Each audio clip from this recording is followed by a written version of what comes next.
My grandchildren called me boring. Here's how I proved them wrong. My 12-year-old granddaughter looked me straight in the eye and said, "Grandma Rose, you're kind of boring." That sentence changed my entire life.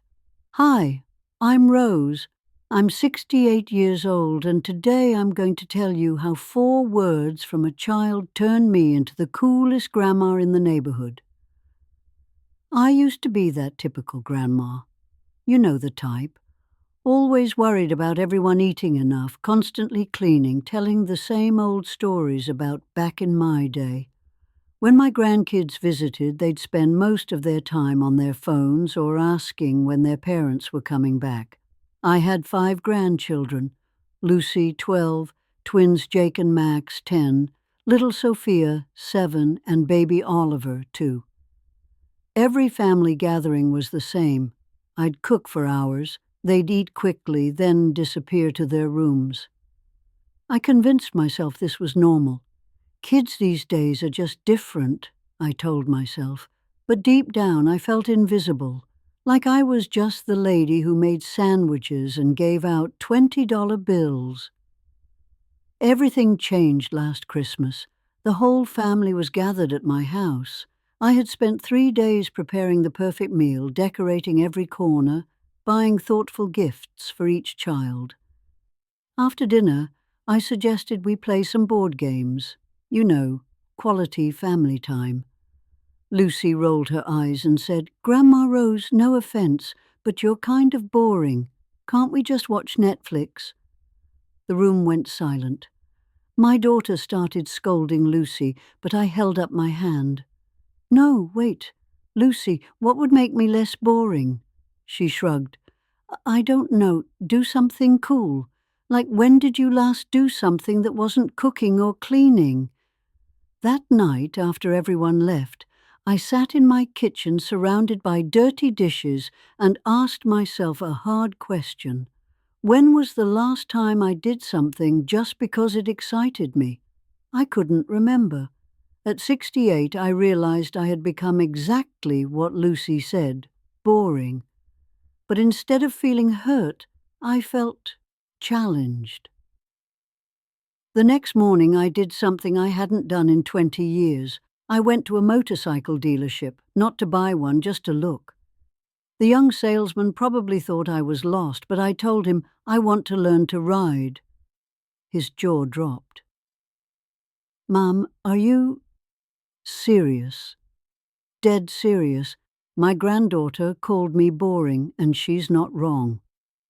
2 weeks later, I was taking motorcycle lessons. Let me tell you, nothing makes you feel alive like learning to handle 400 pounds of steel and chrome at age 68. But that was just the beginning. I signed up for a rock climbing class at the local gym. The instructor was half my age and twice as shocked. "Rose, are you sure about this?" "Honey," I said, "I've been playing it safe my whole life. Time to see what I'm really made of." Then I joined a salsa dancing class, started learning Spanish on an app, took a photography course and began capturing the world through fresh eyes.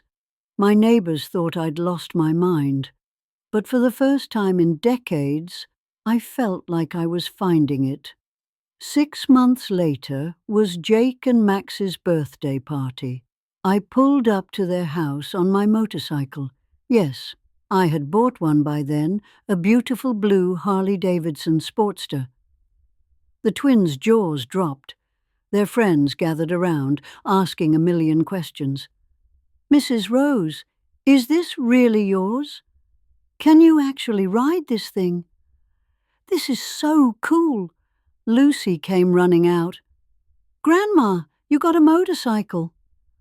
"I got my license last month," I said, taking off my helmet and shaking out my hair.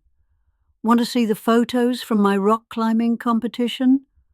For the next hour, instead of hiding in their rooms, the kids gathered around me looking at pictures of me scaling walls, dancing salsa, exploring new places on my bike. Lucy whispered to her mom, loud enough for me to hear, "Mom, Grandma Rose is actually kind of badass now. Today, 1 year later, I'm the grandma my grandchildren brag about at school. Lucy brings her friends over just to meet me. The twins want me to teach them motorcycle basics when they're older. Little Sophia drew a picture of me rock climbing and put it on her bedroom wall. But here's what really changed: our conversations. Instead of me asking about their homework and them giving one-word answers, now they ask me questions. Grandma Rose, what did you learn in Spanish class? Show us your new photos. Tell us about your hiking trip.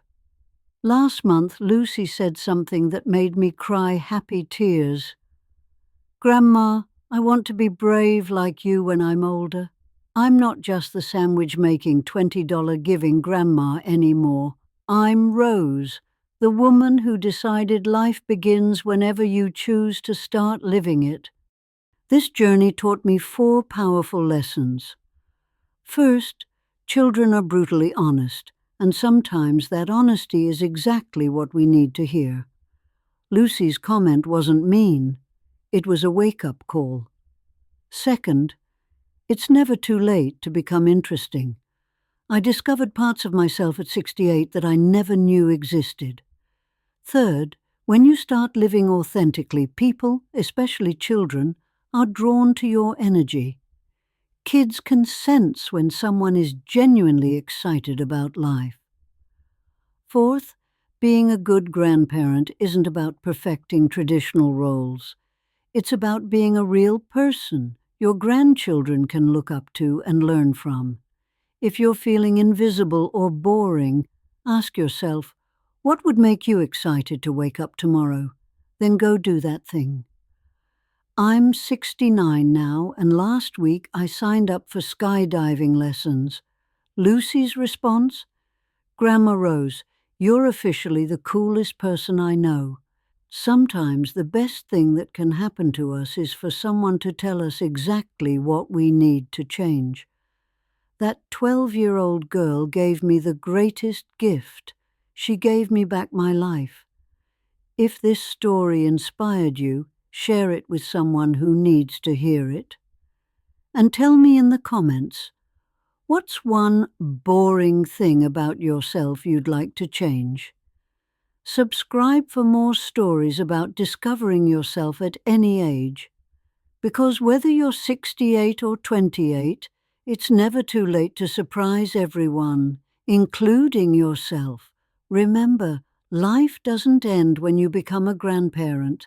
Sometimes that's when your real adventure begins.